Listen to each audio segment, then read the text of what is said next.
Good morning, good afternoon, good evening, wherever you are around the world. My name is Peter McLeod. I'm the editor of Logistics Business Magazine. And as always, it's a great pleasure to host this conversation. Selecting the right logistics software is crucial for optimizing operations, particularly warehouse operations. But the process goes beyond just issuing an RFI or RFP. So to help guide us through the correct process, I'm delighted to be joined today by two experts in the field. Firstly, Phil Turton, Managing Director of Viewpoint Analysis, is an independent technology consultant. Phil will be talking us through the process a business should go through to select and engage the optimal software provider. Hello, Phil, and welcome to the show. Hi, Peter. Hi, everyone. And joining him is Gary Taylor, the EMEA VP of Sales for Descartes Fleet Solutions, who will be sharing with us his procurement experience from the vendor's perspective. Hello to you, Gary. Good morning, good afternoon, and good evening, everybody. Looking forward to again, a lot of engagement and certainly a very, very hot topic in the world of software at the moment. So before we get into the meat of the subject, can I ask you, Phil, to briefly introduce yourself and just say a few words about your role? Yeah, hi, everyone. So my name is Phil Turton. I'm the owner of a company called Viewpoint Analysis, and Viewpoint Analysis acts as a technology matchmaker. So we help customers to go from what's out there in the market and what problem have I got, how can I solve it, to selecting a vendor. And my experience, just by way of a bit of background for you, I'm an ex-enterprise salesperson. So I worked for companies like SAP, HP, Informatica, those kind of companies for about 20 some years before starting Viewpoint Analysis. So hopefully I'll give you a good perspective of what it's like to be on both sides of the spectrum when it comes to RFIs, RFPs, and how we can do things a little bit better, in my opinion. Thanks, Phil. And so question to you, Gary. Yeah, thanks. Again, good morning, everybody. So my role and responsibility here at Descartes is all around all things fleet, which is routing, mobile, telematics, and customer engagement and experience. I've spent roughly 10 years in supply chain and logistics technology, covering career spans at Gartner and also Verizon in kind of sort of more recent history. So yeah, a little bit about me and really looking forward to getting into the weeds and the topics of conversations around let's call it supplier and vendor and customer relationships around the RFI, RFP and moving forward as well. So thanks very much. Thank you both, gentlemen, and thank you also to you, the viewer, for joining us today. We really do appreciate you taking time out of your busy working day. To give you the greatest benefit from this webinar, we encourage you to submit a question to our experts using the chat function in the sidebar there, which we'll put to them at the end of the webinar if time permits. Right, time for me to shut up and to throw to Phil, who will tell us what a business should be doing to ensure they select the ideal software partner.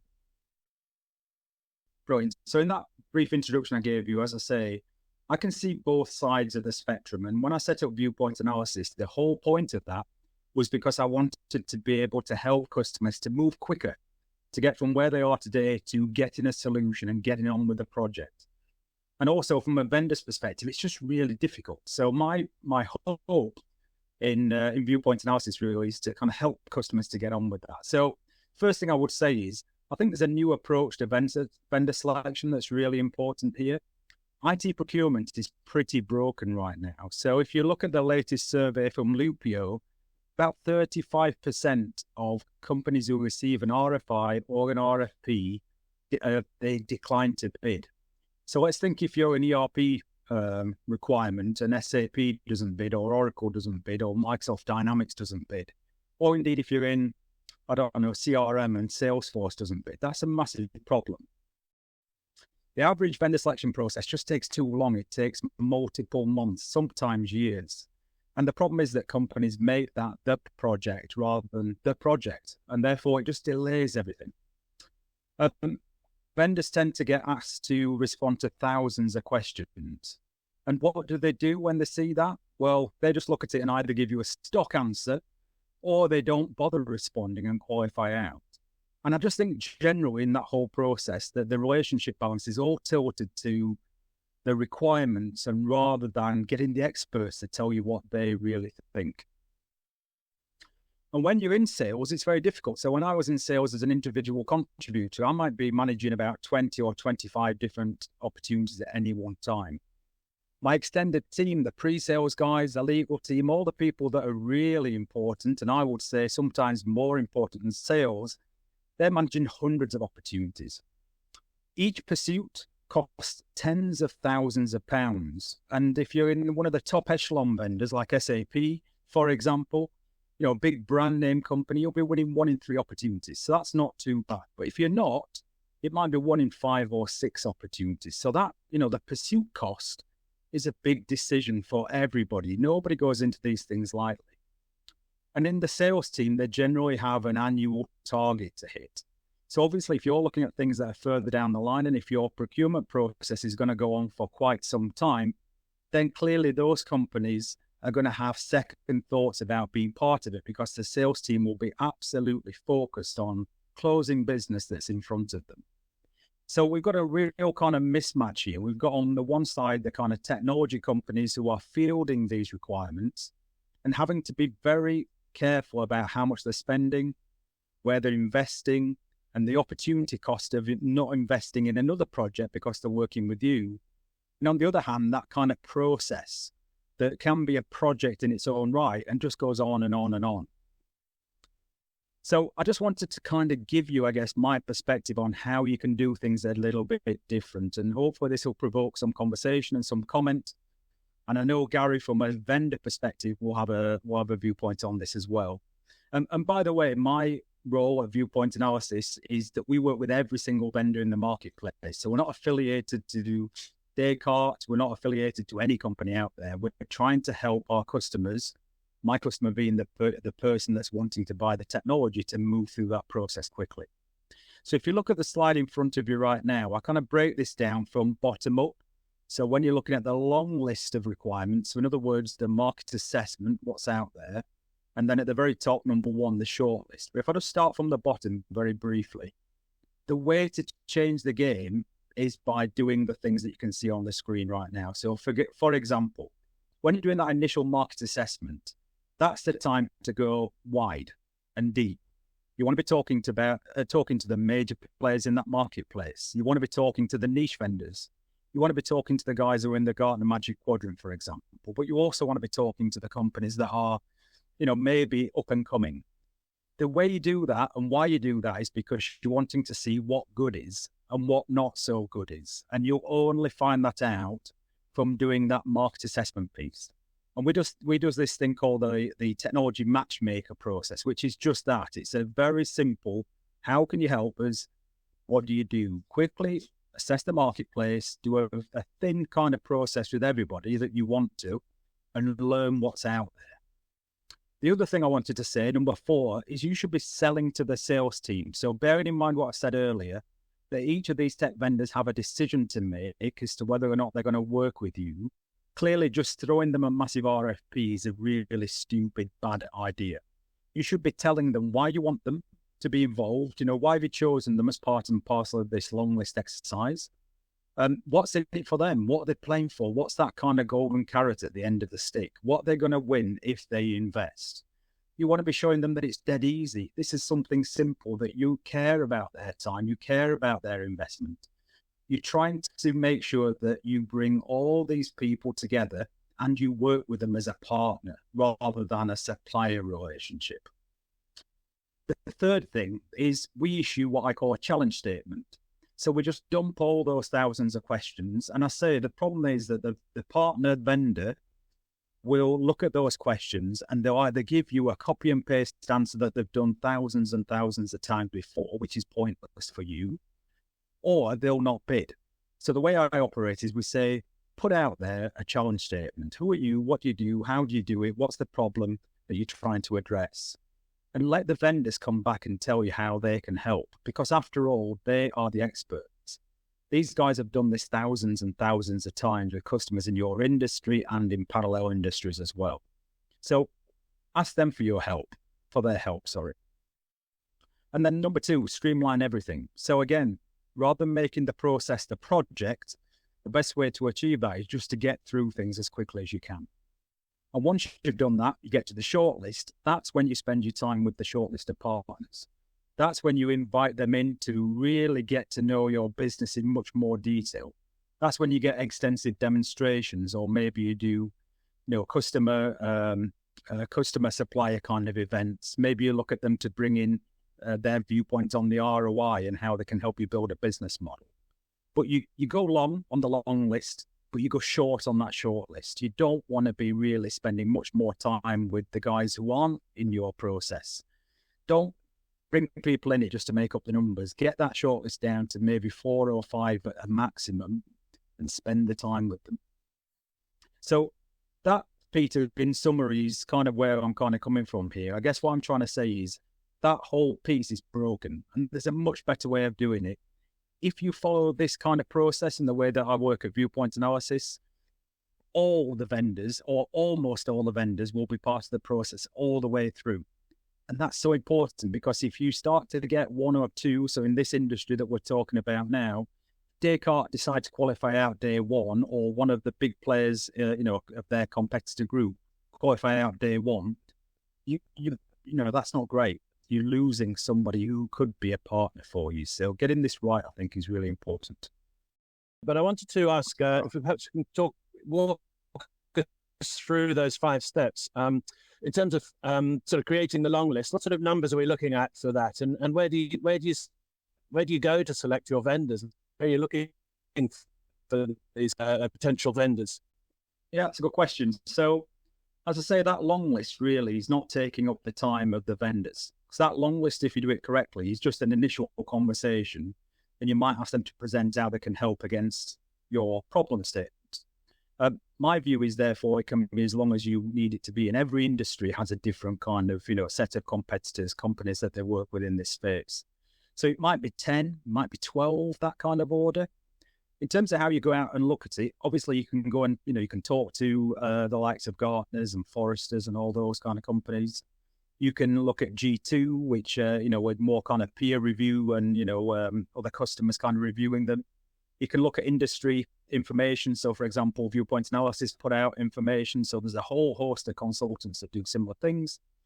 But my view is that you should actually take from the people that you know best. So your teams, everybody on this call will have a team of people that work with them. And guess what? Those people will have probably used the technology that you're looking to buy. They'll have been in your competitors and seen how other competitors use it. They'll have used it in maybe previously in a different life completely. They'll also have a network of people that they can reach out to. So they'll be able to kind of ask questions of some of their, peer group in other areas. What have you used before? So I think in summary there, Peter, there's a whole host of ways to build that long list. But I take a lot of, you can obviously go out to the, companies like myself, but that I think is the secondary piece. The most important piece is your peer group, your colleagues, companies that you've worked with before. And let's not forget industry publications such as Logistics Business, Phil, of course. Moving on to sort of your next slide, which was the next level, which is selling to the sales team. So it seems like sort of soft skills here are very important. The communication skills as well. Can you talk us perhaps a little bit more about some of the skills that are required there when you're selling to the sales team? Yeah, I mean, I think the summary from my perspective is don't treat the vendors as though this is something that is that they should be involved in, that they should be grateful to receive, because that's not the case. As a sales manager in the case of Gary, and looking across his team, or as a sales contributor, every time that something comes across your desk, it's a difficult decision to make. Do I go for, you might be a brilliant brand, you might have a great solution that you're trying to achieve there, but, we could be really busy. I could be really busy as a salesperson. I could be working on something that could be, defining for my year and will feed my family. Yeah. So it's very important not to just assume that you can send across an RFP and that company will be grateful. you've got to really be very clear. Why are you talking to them? Why are you talking to Gary? Why have you picked up the phone? Why have you asked him to help rather than another 400 different people like Gary? I think it's sometimes difficult. So, for example, I've got a call with we've got a vendor call early October with another customer, and I've asked them to sell to the sales team, to be open and transparent and tell the companies why they can help. And it's not something that comes very easy to most people. The idea of selling to a salesperson, that's bizarre, isn't it? But it's very important. Not selling as in selling a car, but just trying to get across why it's important that you're doing the project, what you're looking to achieve, and how this company, we think right now, but we don't know, can help. So you've got your 1,000 question spreadsheet, and we've torn it up and thrown it into the bin. And you're now going to replace that with what you'd call a challenge statement. So how do you cover so much ground in a simplified way when the 1,000 question spreadsheet existed for a reason? So how are you going to cover all of that ground? So I don't think it did exist for a reason. I think what happens is people aren't used to buying. So what they tend to do is they look for this mythical thing called a spreadsheet of questions. And those questions, probably half of them, they don't care what the answer is. The customer really, when they're putting out something to market, care about lots of things, but not everything. And also, why would you kind of change it? Well, you do it a little bit of a different way. You try to make it a bit more simple, because in that long listing piece, we're just getting to know the vendor. We don't need to know them inside out, back to front, upside down. We just want to get to know them. Can they help us? How can they help us? And to get them to show us why they've got the experience to work with us as a company. So if, by all means, when you get to that RFP, and I have this thing called a rapid RFP, as you can guess, it's all a similar theme of moving quickly. But that RFP, you then might want to issue some questions. I just try to coach my customers that, let's look at the things that are important to you, not everything. And as I say, if you're working in the vendor, they've got some very sophisticated tools right now, where they'll store all previous questions and all the answers to previous questions. And if you're not careful, you'll get a cut and paste answer to everything. And if you want, so effectively, if you give them a spreadsheet, you will get what you've asked for, not what you need. Right. Yeah. And so really at this stage, then we're now moving from long list to short list. And you've already specified, sort of the ideal number within that. So you're going to dig down a little deeper now into this, into your vendors. What sort of additional knowledge do you need to extract from them to get down to our one? So you need to score appropriately, and I always say score throughout. So you've always got scoring. You can, every time you have an interaction with any of the vendors, you want to make sure you're scoring at all points. So then at the end, you don't forget everything. But I think this is where you need to become a partner, right? So you can very rarely do customers buy on price. You assume they do, but they don't, right? And very rarely do they buy just on functional fit. You assume that they do, but they don't necessarily do that. Where you do need to be very clear is, can I work? So, can I work as an individual? Can my team, can my company work with this company that we're talking to today? So it's very much about the cultural piece. It's about, can I bet, if it was my money, my mortgage, would I put it on that particular vendor that can help me? So there's a lot more that you're trying to gain at the shortlisting piece to vendor selection piece. You're wanting to have some cost numbers and, things that are hard, but a lot of it, in my opinion, is very soft as well. It's what you think those vendors can bring to you to the table. Do you trust them? But the other thing I would say is, when you get down to that shortlist, bring the partners in. They should be all partners at that point. None of those 4 or 5 in that shortlist should be on that list if you don't believe they can deliver a solution for you. If they're on the list and you don't think they can, you've got it all wrong. So make sure that you bring them close, get to know them, let them help you with the business case perhaps, Let them show you, other customers and introduce you to other customers. Let them show you an in-depth demonstration. Do maybe, and I don't think any vendor I've ever worked for would want me to say this, but maybe you could do a little proof of concept if you need to. So there's lots of things you can do, but what you're trying to do at that very end is find out, do I trust this business to deliver? Everything else is by the by. You're placing your one bet. And just whilst we're on the subject of scoring, a question that we received ahead of the webinar,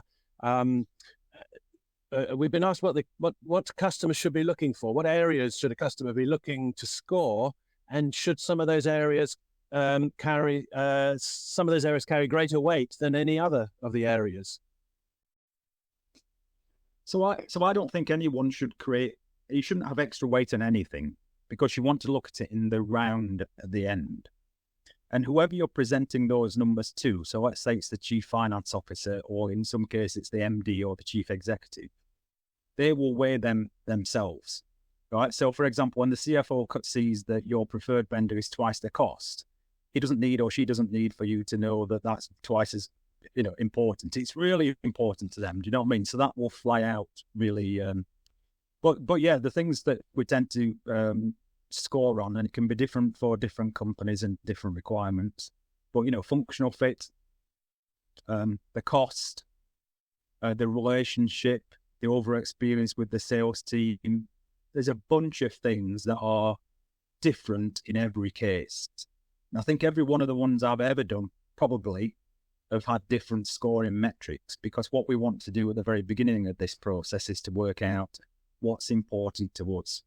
But I just say, and by the way, very important to say, sometimes the winner isn't the winner. So they might score really well, but it comes back to that point at the end. And everybody who's gone through this process knows that once this goes up the chain and it hits the board, and for all of you that have seen this before, this is really important. When it hits the board, there will be things that happen at that board that nobody anticipates. It's Bob, who's the chief executive, who says, I've worked with them before. Why did we ever include them? They are not ever going to darken my door. Or it's from a left field perspective. It might be the HR director who heard from a neighbour that, that's never going to happen. You should never do that. I heard something bad. All sorts of things happen when they get to the top. So the scoring is important, but it's not the be all and end all. Fundamentally, it comes down to the human beings making a decision. And is that some of that down to gut feeling as much as anything else? I think 9 times out of 10 it is. Yeah, as I say, it all comes down to who do you trust, who's going to be your partner, and actually, I think that shakes out pretty early. There's a lot of emphasis. Most sales teams are fantastic, first class. They've all been trained really well. They're representing their companies the best they can, but you can very quickly get a feel as to, is this a company that we can work with? Gary, I see you nodding along there, and I understand that the knowledge that's coming out of Phil is extremely valuable to all of us. But Phil's done all the heavy lifting up to this point, so I'm going to throw it over to you. And just ask for you perhaps to share some of your experiences of procurement from the perspective of a software vendor. Yeah, for sure. First off, a lot of what Phil was talking about is first of all, as a purchaser, but also a sales rep or salesperson within an organization, a lot of that resonates with me in terms of what you were talking about. When we were talking about topics and discussion points for this particular webinar, I genuinely wrote around about 15 pages worth of notes, i.e. topics and conversations, and we could talk about this all day. But what I'm going to do is I'm going to pick out a couple of things from my perspective from a sales organization engaging with clients in terms of how important or where should we spend some time, or things that actually maybe seem somewhat antiquated, and kind of just give some tips and some pointers where I see applicable. So the first thing I'm going to say is and somewhat a similar line is, we often at the start of any conversation need to remind a business of just the goal and objective of the particular project. Now, that could be implementing something new or replacing something old. So again, there's often a level of constant reminder of what is the goal, the singular goal and objective. Okay, now within that, you have to engage multiple business units. Now, generally speaking, there is not one product or software or solution that only impacts one team, right? And we'll take ERP. It seems like it's a finance-driven solution. It's not. It's absolutely a customer-driven solution as well, because if your invoicing is incorrect and you're sending out the wrong products, ultimately your customers are typically unhappy, right? So, engaging multiple business units along that way is super important. Now, there's, again, talking statistics, most people say you need to engage with 11 people. Actually, I kind of sort of flip it on the head. It's generally 5 business units at minimum that you would engage with. It could be finance, customer service, logistics, sales as a part of an organization. But you should always be engaging with multiple people. Now, that brings me on to a point that we often, as salespeople, come up against in any RFI and any RFP, and it's this hidden behind a spreadsheet, or this sworn secrecy around this particular project. Generally speaking, when we receive RFIs and RFPs, we have started to see a trend of change to this. But typically, what we see is only engage us through an RFI and RFP. Now, as to a rule of thumb, that's not going to get you what you want to achieve as a general rule. Now, I appreciate the notion behind it, but it genuinely makes a supplier's task super difficult to actually understand, what we're trying to achieve as a goal and objective, but how that's going to be achieved across multiple different business units. So I just want to sort of reference that in terms of kind of how we attack and approach it. Again, kind of carrying on the notion of, or the talk of an RFI and an RFP, they're generally focused on feature and function and requirement, not on an outcome. What is the goal and objective that you are trying to achieve, not by the replacing of software, not by the introducing of new software, but the business goal? Hey, we're looking to reduce our spend on 3PL. Again, that's in my world, in the world of logistics. I'm looking to reduce the amount of hours that we spend in our planning capacity. Great, but underneath it, there's some underlying tasks or topics that can be achieved as well. And we often spend a lot of time reminding people, and my team probably hate the phrase that I use on a very regular basis. But ultimately, software and the element and the design of software is to automate a process that is currently being done manually. The most simplistic form, it's macros, right? You're trying to do something that you repeat on a really regular basis in one click of a button. Just continue to do this, right?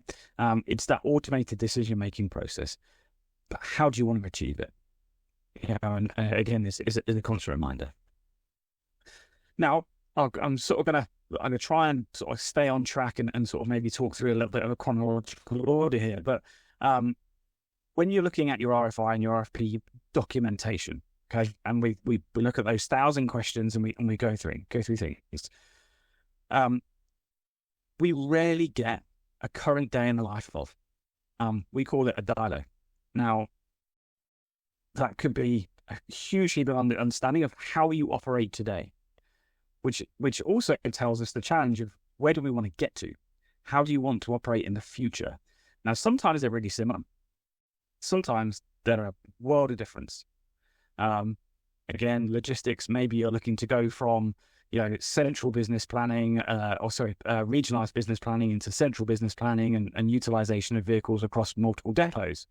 Fantastic opportunity. So it's a big change. It's a big change to make. So understanding a day in the life of and enabling an organization to do a deep level discovery to understand what is the art of possible.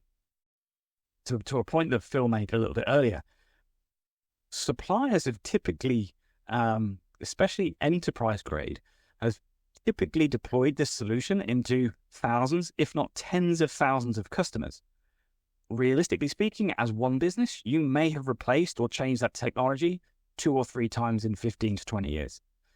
The level of experience and understanding of how big that shift is absolutely encapsulated within a supplier or a vendor. So utilizing that knowledge is really important.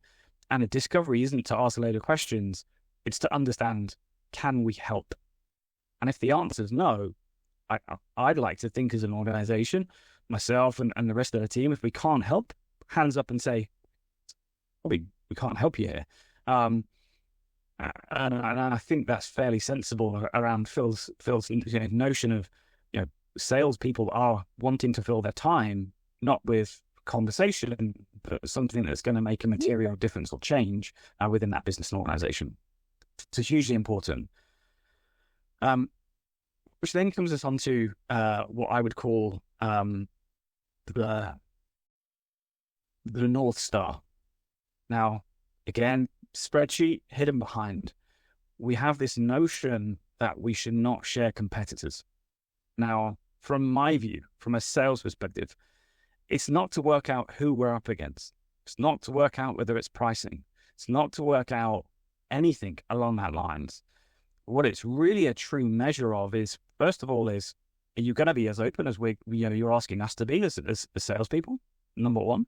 But number two is, the ability to articulate either a unique positioning for that technology or solution that could be inherently valuable for you as a business. Or number two, to sit there and say, hey, that's your business profile. This is who you are. Do you know what? That competitor that sits in that space as their ideal customer profile is really well suited to you. Now, we talk about people moving businesses. Now, generally speaking, you see people, again, in the logistics world, once you're in logistics, you're in logistics. And that means you have a heap of knowledge that you can transferable knowledge from business to business and organization to organization. And it's the same principle within sales. We do hold and have this knowledge of existing technology because that's where we've come from, or we know the market incredibly well. And that's a huge heap. So sharing competitors, incredibly valuable. Not just for us, but for you as a business, to understand the unique positioning and actually time, to make sure that profile is whittled down as quickly as possible. And again, whistling on or whittling on, should I say, not whistling.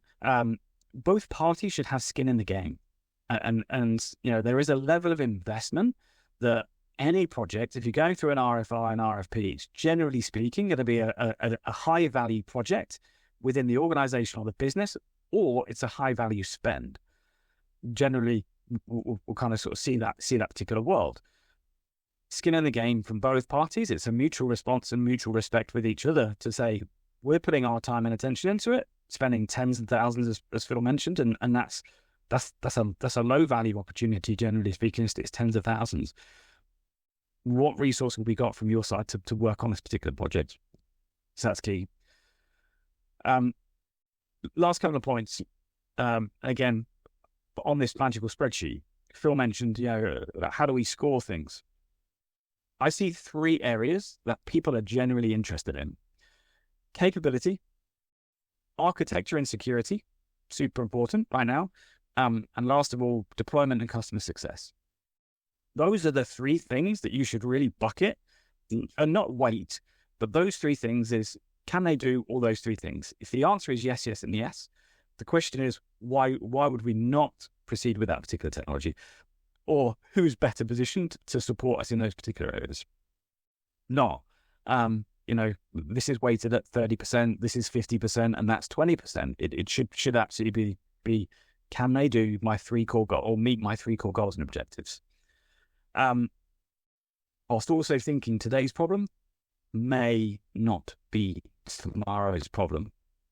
Where do we want to be in 3 to 5 years' time? So it's super valuable there. And my last piece that I think is the most critical thing that anybody should do through an RFI and RFP process. most of them are positioned on one business outcome, on business goal. Use the organization, whether it's myself or any other company out there, to co-create a business case. You can bet your bottom dollar that any rep within that business, especially when we're looking at kind of mid to enterprise grade technology, has worked with an organization that has deployed their technology in the course of the last 3 to 6 months, or if not slightly longer than that, depending on their tenure, that knows where the business value has come from.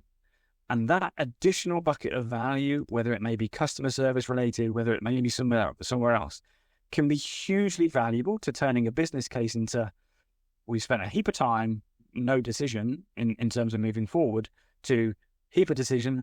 Wow, we didn't realize that this would have a fundamental impact in our business in that area. So use them to co-create that business case. So those are my, let's call it my 15 pages dot pointed into maybe 7 or 8 particular nuggets of gold in terms of vendor engagement around suppliers. I think as a strong advocate for slimming things down, Phil would be very pleased to hear that you've got those 15 pages down to less than 10 minutes. Phil, have you got anything you want to respond to on that before I start asking some questions?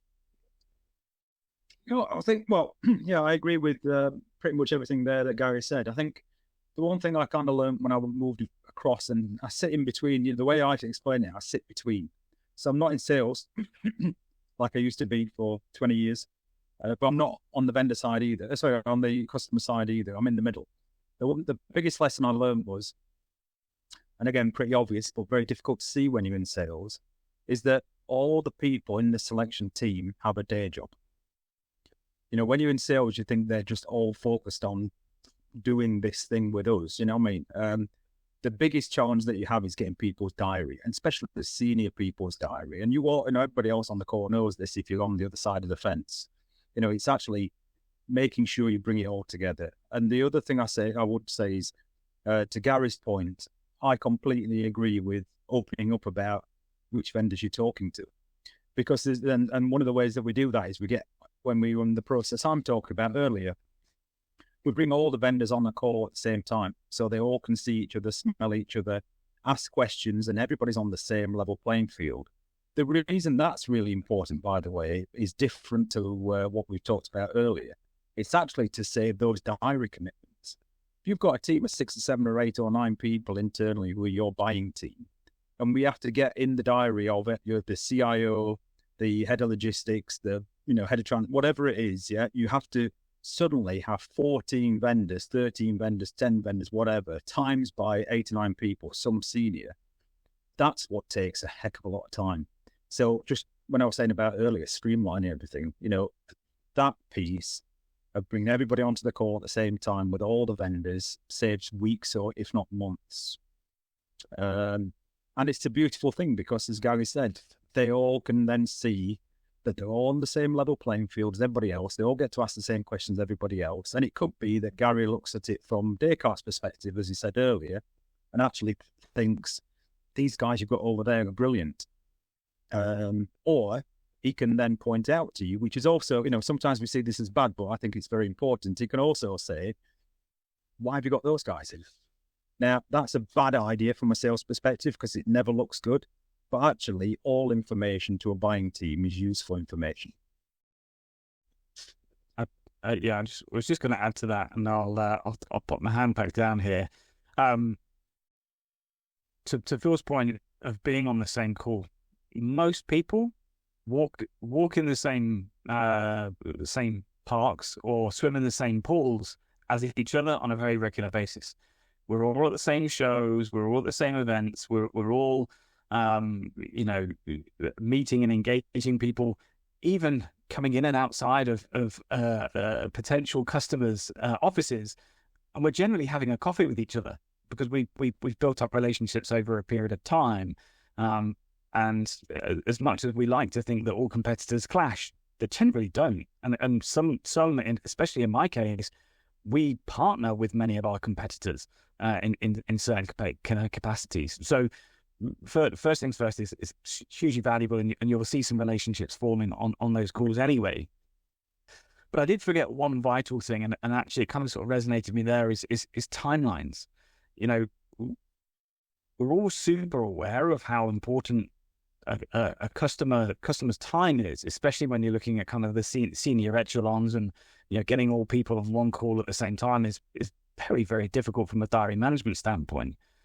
The one challenge that I don't know why this didn't come up as my first point, to be perfectly honest with you, was the amount of times we'll receive an RFI on a Tuesday, the 24th of September, saying the deadline is Friday, the 27th of September, is absolutely crazy.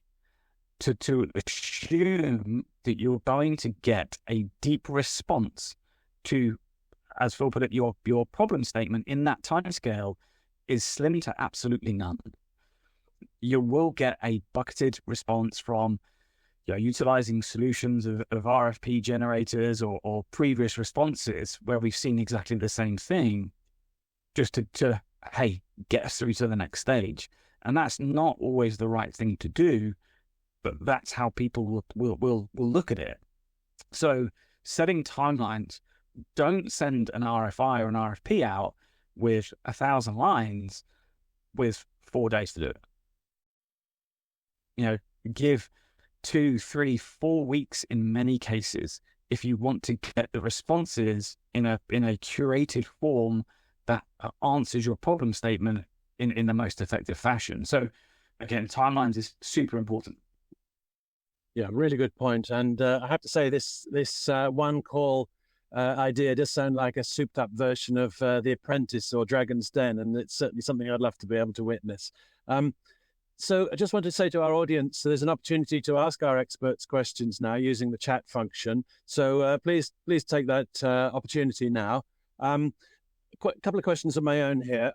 So wanted to just sort of move into implementation, and that possibly moves slightly away from you, Phil, from your area of expertise. So Gary, I just wondered, when it comes to implementing a solution, how do you win over sort of hearts and minds of the customer? Again, is it sort of communication there? Yeah, I mean, well, first thing, hearts and minds in terms of the project should always be won very, very early, in terms of way before decision. That's not fixated around hearts and minds of an implementation process, because it should realistically be a continuation of the engagement that you've had all the way through. I often relate to my sales team is, if you say yes to every opportunity, the reality is that a customer is going to expect you to say yes at every other opportunity thereafter. There's always a point to say, hey, we can't do that, but we can do this, and often that's either a blocker for a customer to say, well, you're not doing what we're asking. It's like, well, what you're asking is X and Y, and maybe there's a reason why we have to do it in a slightly different way. So again, there's the communication piece should be answered way before implementation.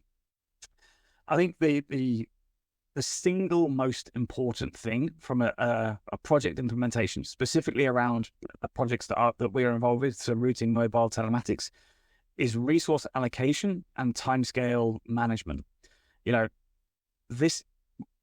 I compare ERP solutions as the heart, and I compare routing, mobile, telematics solutions as the lungs of any individual, any business. And so it's not an overnight, click and fix. We're implemented. We're all connected up. We're off and away. There's a huge amount of work that goes into not just the planning, the project documentation and the design, all the way through to the actual build and configuration of a solution. That requires resource not just from a supplier. It also requires the resource from a customer, and that has to be mutually agreed upon at every particular stage. So, element of communication of what is actually going to be required to achieve this particular common goal. But second of all is make sure that resource is available at the time points or the time frames that were pre-agreed. And the moment you hit those, all of a sudden that steam train starts to pick up pace much, much quicker, rather than having little breakpoints through a particular project, which loses all momentum, and losing momentum loses confidence, and losing confidence ends in either a no-go of deployment and a delay of deployment, or it typically ends up in we've missed something, let's add it on later. We've missed something, we'll add it on later. So again, it's just that misalignment or the let's put it another way, the proper alignment of resource allocation through a project, very, very critical for me. And I guess, Phil, we've talked, or you've talked in detail about things leading up to day one. But in your scoring system, you're going to have to take into account how that vendor is likely to perform post day one. And I guess that's, again, down to, KPIs and that sort of stuff. It is. And also reference studies as well, reference calls. So if you've spoken to people and you've seen that they've done this before, and you then get a sense for how they're going to do it and also what process they follow, that's really important. But until it happens, I don't think there's, we can do a lot in that pre-sales piece, assessing their performance.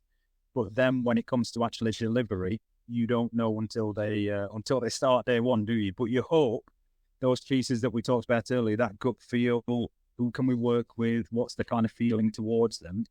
You would hope that's then set you in good stead, because once that comes around, the cost doesn't really matter anymore, does it? And some of those things that you've scored on, it's then about, can we work together? And hopefully you've chosen the right partner. You'll soon quickly find out if you haven't. I bet you will, yes. Now, you did talk us through very successfully about the sort of the challenges and the hurdles and all sorts of things that need to be overcome kind of before we dig too deep into get too deep into the process. What in your experience are the sort of the common missteps that businesses make when they're procuring a software partner that, you bang your head against the wall saying, I can't believe they're still doing that, or they've done that again? Yeah, I think it's just simple things, isn't it? So Gary touched on some of these. But to give you an idea, so, always always tell the people you're going to be sending the document out to, whatever the document is, that it's coming ahead of the time, right? So you will be absolutely shocked how many times an email pops up in a salesperson's inbox, and you didn't know anything about it. So, good chances you're not going to respond to that. As Gary said as well, just being unrealistic. Unrealistic means they qualify out as well. If they think that you're being difficult, if it's going to be over Christmas that they need to work on this, and again, they've not heard anything about it before, that's a real issue. And I think as well, just doing the due diligence on the vendors. So there's big companies, small companies, middle-sized companies. How much money do they spend on things like R&D? Are they in profit? And where is the funding coming from? Because all that is really important. I had a call with a vendor the other day that told me that they've got funding until 2029. And that was sold to me, by the way, as a real benefit. Now, clearly, the thing that goes through my head and also through my customer's head is, so actually, we've got 5 years potentially working with you, but you can't guarantee any longer than that. So it's some of those things, that fundamental piece that you need to look at as well. Is this a viable business? Is this a company that's going to be around for the long term? Are they investing in the technology, or are they just taking profit from it? Things like that. And Gary, you got anything to add to that at all in terms of sort of some of the areas where perhaps people coming to you with tenders are kind of misreading the steps that they're taking? I've probably got loads of examples of that, but I probably want to take one, if it's okay, just one little step back to something Phil was talking about, and specifically about the relationship with a vendor and a supplier, that partnership-driven thing.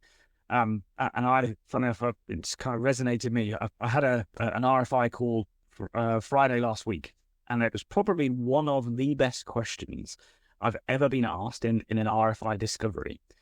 And that question was, can you tell me the last time that you as an organization had an issue with either a go live, a project documentation, a misalignment in project scope, or a missed deadline? And then they followed up with the next question of, how did you deal with it? Now, that for me was one of the most forward-thinking, eye-opening RFI discussions that I think I've had in many, many years. Because in reality, it's not about the problem, it's how you deal with it that is more valuable as an organization. And really, that's going to get the gut of who are we getting into bed with? And I say that in a sense of who are we going to have a relationship with for the next 3, 5, 9, 20 years, which is exactly where again, we look to in the future from a partnership standpoint. So, so apologies, didn't mean to sort of skirt the question, but I really wanted to go back and talk about value. You know, what value are you bringing? Because it's not just about the product you're bringing, it's about your experience and, the type of business that you're engaging with is incredibly important to help, co-create, whether it's a solution or co-problem solve. Hey, we've got this problem together. We're on a path to going live here. How did you fix that problem? And that's very, very important when it comes to enterprise grade technology. Yeah, we hear it a lot, don't we? I can do business with these guys, but can I do business with these guys when things start going wrong? How are they going to react? How are they going to behave? Yeah, that's a really good point. So I'm looking at the clock, and time is unfortunately ticking on remorselessly, as it does. So I'm going to suggest, as we're reaching the end of our allotted time, just wondered if I could just throw back to you, Phil, just to summarize in a few words, if you could. What are the sort of the steps a business should take to onboard a successful software partner? Sort of summarizing what we've been talking about today. Yeah, as I said, I think, make it structured, make it easy, ask the vendors for their response to your challenges, score it throughout, don't make the selection process the project. And remember, I think from my perspective, I always think that every single project is kicked off by some senior business leader giving approval. You want to make sure that you get to that point where he or she can approve it before they lose interest and before something more important comes along. It might be new carpets for the office. It might be a fleet of new delivery trucks. It might be new tires for the delivery trucks. There's always something that suddenly becomes more pressing. When you've got that opportunity to go and get permit, when you've got the permission to go and buy something, get through that process and get on with the project is my feedback. So yeah, that would be the summary, I think. And Gary, from the vendor perspective, you've got an RFP landed. What's the advice that you would give to somebody in that position? Discuss it. Have an open conversation around an RFI and RFP. What are you trying to achieve? What are you trying to get out of the particular project? Don't hide behind a spreadsheet, a document, a tender portal. Open those lines of communication and keep them open. The moment that you close those lines of communication, or you restrict the engagement with from let's call it a sales rep or a vendor and yourself as a customer, that generally hinders two things. One is business case validation. Does this actually make sense? Yes or no? And we're talking about somebody senior signing something off to say, yep, we're going to press ahead with that new fleet of vehicles. But actually, what are the additional benefits to that just go beyond maybe the fuel efficiency of the new the new Volvo wagons as an example? What are the other byproducts? Hey, it's brand reputation. Okay, what does that do? Safety. There's always this heap of other stuff in there, which again a rep can validate. The second thing is how vested you are. Is how vested we are. If we feel, and again, it's that gut feeling. It's the can we do business with them? It's do we want to do business with them? And the moment that you get slapped an RFI and an RFP and said you've got 4 days, the question is, my back is against that wall, and I have to make a very, very quick decision whether we can or we can't do that, or I'm going to give you some very generic answers, none of which is a positive experience from a customer perspective. Well, it's driven by the way that engagement is driven. So, again, engage, talk, open up, and make that felt through the whole business and the whole team, not just maybe a select 2 or 3 people in that particular process. Let's say. Thank you very much for that very astute summary. Now, sometimes people are a little bit shy to participate. We haven't had any questions come in today. If anyone wants to raise a hand and ask a question, I can bring you in on audio. Now's the chance to do that. I've seen some good reactions coming from our audience as well, with some thumbs up here and there. So thanks very much for that engagement. But if no one wants to find out any more, then probably it's a good point for me to bring things to a close. And I just wanted to thank you both, Phil and Gary, for your excellent contribution today. And also thank you to you, our great viewers, for joining us today and engaging with our experts. So remains for me to say goodbye to you, Phil, and thank you very much for your insights. And Bye, everyone. And goodbye to you also, Gary, and thanks for your input today and on this very interesting topic. And it remains also for me to say goodbye from me, Peter McLeod, and thank you very much. Thanks, Peter. Appreciate your time, and thanks everyone for joining.